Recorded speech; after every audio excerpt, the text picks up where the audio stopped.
തലസ്ഥാന നഗരിയിൽ താമര വിരിയിച്ച് BJP.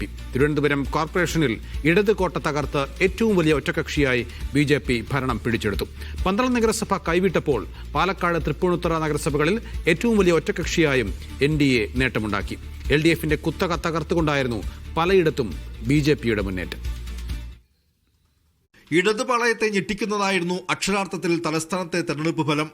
ചുവപ്പുകോട്ടയായിരുന്ന തിരുവനന്തപുരം കോർപ്പറേഷനിൽ BJP താമര വിരിയിച്ചു. കേവല ഭൂരിപക്ഷത്തിന് ഒരു സീറ്റ് മാത്രമകലെ അർദ്ധ സെഞ്ചുറിയോടെ NDA ഏറ്റവും വലിയ ഒറ്റക്കക്ഷി. മുൻ DGP R. ശ്രീലേഖ, BJP സംസ്ഥാന സെക്രട്ടറി VV രാജേഷ് എന്നിവരടങ്ങുന്ന സ്ഥാനാർത്ഥി നിരകളിൽ ഇടതുപക്ഷം തോൽവി സമ്മതിച്ചു. 51 സീറ്റിൽ നിന്നും 29 സീറ്റിലേക്ക് LDFന് അടിവതിരിയപ്പോൾ 10 സീറ്റിൽ നിന്നും 19 സീറ്റാക്കി ഉയർത്തി UDF ഭേദപ്പെട്ട പ്രകടനം കാഴ്ചവെച്ചു.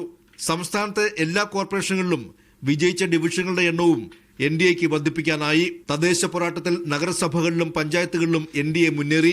പാലക്കാടും തൃപ്പൂണിത്തുറ നഗരസഭകളിലും ഏറ്റവും വലിയ ഒറ്റക്കക്ഷിയായി.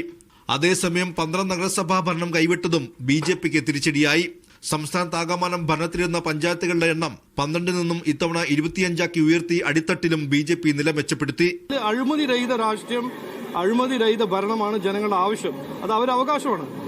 അപ്പോൾ ശബരിമല കൊള്ള അതിന്റെ ഒരു ഏറ്റവും വലിയ ഒരു ഉദാഹരണമായിട്ട് LDF ചെയ്ത അഴിമതി ഭരണമായിരുന്നു. അതിന്റെ റെസ്പോൺസാണ് ഇന്ന് ജനങ്ങൾ തന്നിരിക്കുന്നത്. ഞങ്ങൾക്കും കിട്ടി, അത് UDFന് കിട്ടി.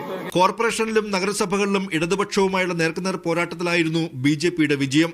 UDF തരംഗം ആഞ്ഞടിച്ചപ്പോഴും BJPക്കുണ്ടായ മുന്നേറ്റമാണ് ഇടതുപക്ഷത്തിന് വലിയ ക്ഷീണമായത്. മീഡിയ 1, തിരുവനന്തപുരം.